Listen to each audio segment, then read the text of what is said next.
And as the country mourns those lost on 9/11, survivors also carry the pain of what they lived that day. Stanley Pramins was hiding under his desk on the 81st floor of the World Trade Center's South Tower when a plane crashed through floors 75 through 82 at 9:03 a.m. Stanley says the only desks that still stood firm was his. Stanley joins me now to share his story 20 years later. Stanley, first of all, thanks for being here. I know it must be painful to record these memories, or to recall them, rather. But I want you to take me back to that day. You were in the South Tower elevator heading to your office when the first plane hit the North Tower. So what was it like heading into work that morning, and when did you first know what was happening? Good morning, and thank you for having me on your program. Well, going back 20 years ago, first thing, I never thought I would live to see another day. Never thought I would live 20 years later to tell you this story. So it was a nice warm day. I went into the office, and when I got there, the phone rang, and my mother was on the phone, and we exchanged pleasantry. My brothers took turns in calling me to ask me if I was okay. Didn't know that the first plane hit the first building. Had I known, I would not have gone in. However, I went all the way down, and the security guard sent us back up. He says, your building is safe, is secure, go back to your office. And I still didn't know that a plane hit that building. So now I'm back in the office, the phone rang, and a young lady from Chicago is calling me. Stan, get out. Get out for what? Stan, you're not logged on to the computer, you're not watching the monitor. No. Tell me why, and I'll go. And while I'm talking to her, I realized, watching towards the south of the South Tower, which is towards the Statue of Liberty, something caught my attention. That's when I realized a plane is coming towards me, eye-level eye contact. And I just stood there mesmerized, couldn't move, and I can hear this revving sound that the engine is making as the plane starts tilting and coming towards me, as in the split seconds. And the next thing I know, with the most thunderous sound, the plane just slammed itself into the building, and all hell broke loose. That's when I realized that, you know what, this is the day I'm gonna die. So I dove under the desk, and the last thing I remember saying, Lord, I can't do this, you take over. And if you beat me over the head, I still would not be able to tell you why I said what I said. The only desk that stood firm was the desk I'm hiding under. It looks like a demolition crew came and ripped the entire place apart. Every wall was flattened, the floor collapsed and is hovering over the desk. All the cables dropped from the ceiling, and they're short-circuiting.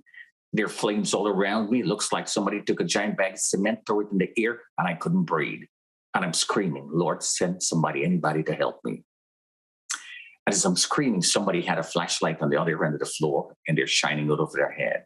And that's the light I saw, and I started to crawl. Wait for me. Don't leave me to die. And I'm dodging all the cables, looking at the flames and crouching, and I'm crawling. I crawled the entire length of one floor, the loans department to the lounge, a computer room, and a communication room, and one sheetrock wall stood firm, preventing me to go towards that light that I saw. I got temporarily deaf when the plane hit that building, but as I got closer to the wall, I can hear faint, and the person behind the wall is saying, climb over the wall and I'll catch you on the other side. Bang on the wall, I'll hear where you are.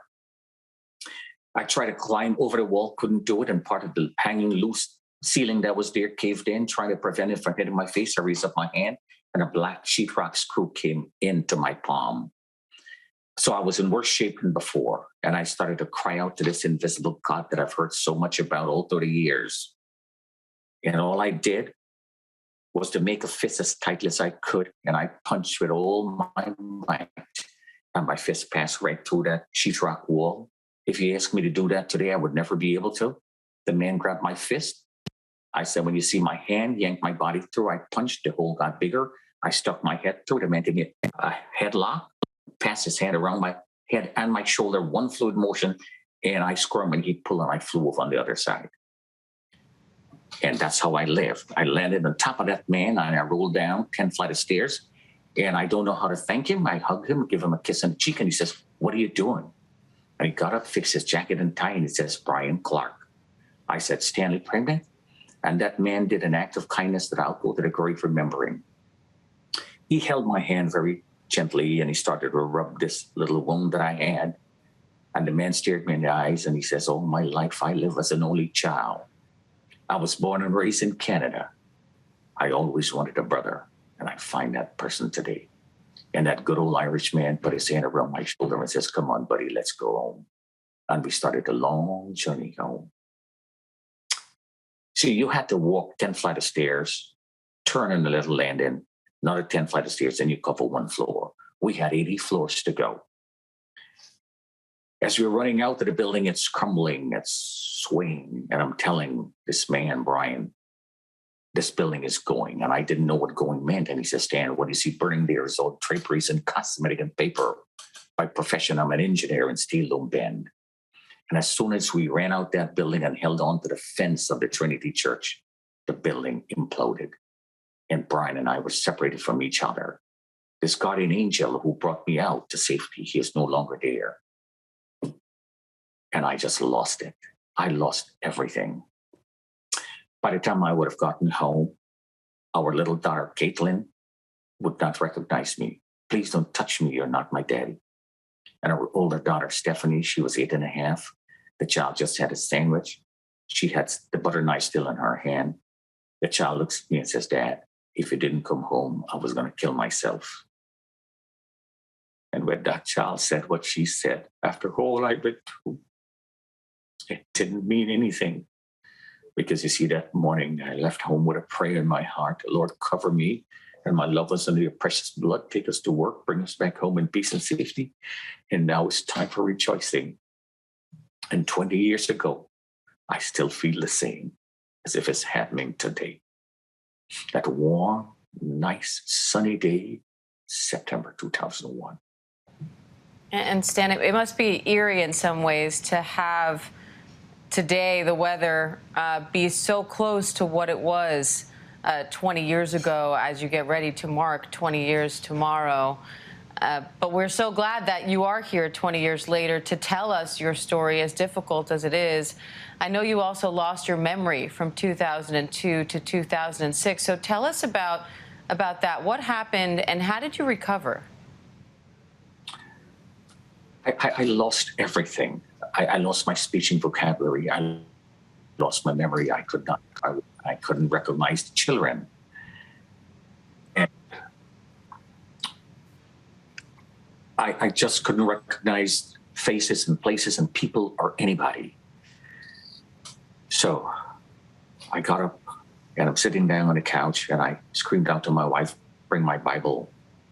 She brought my Bible. I had a King James version of the Bible that was falling apart. And I could hear in my head all the answers to life is in the Bible, but I don't know what it meant. My pastor used to tell us that. And I start flipping the pages, and the page that flew out to my attention was this Psalm 91, verse 1. That is 911 right there. And I started to read. And as I read, he who dwells in the secret place of the Most High shall abide under the shadow of the Almighty. I just snapped out and I was able to recognize people and faces and places. I don't know how it happened, but I had memory lapsed and I had to go sessions of therapy. I couldn't remember anything even until now. Sometimes I would sit back and my wife would flip the pages of an album and I would tell her, I don't remember. But I wrapped myself around the church. I wrapped myself around the believers. And I had Christian counseling in addition to medical help. And I was able to rejuvenate and jump back on my feet and live, all because of the saving grace of God, I believe. Had he not intervened on my behalf, I would have died. So the more I wrapped myself around church and scriptures, the more I was able to elevate myself and be lifted up.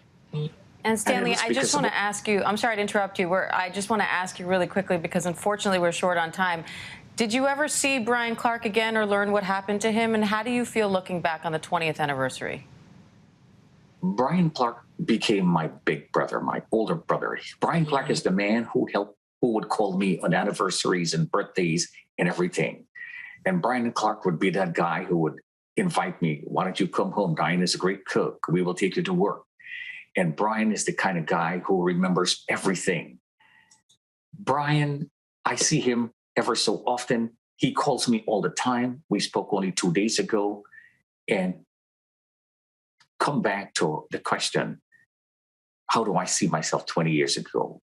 I never thought I would live, but I lived.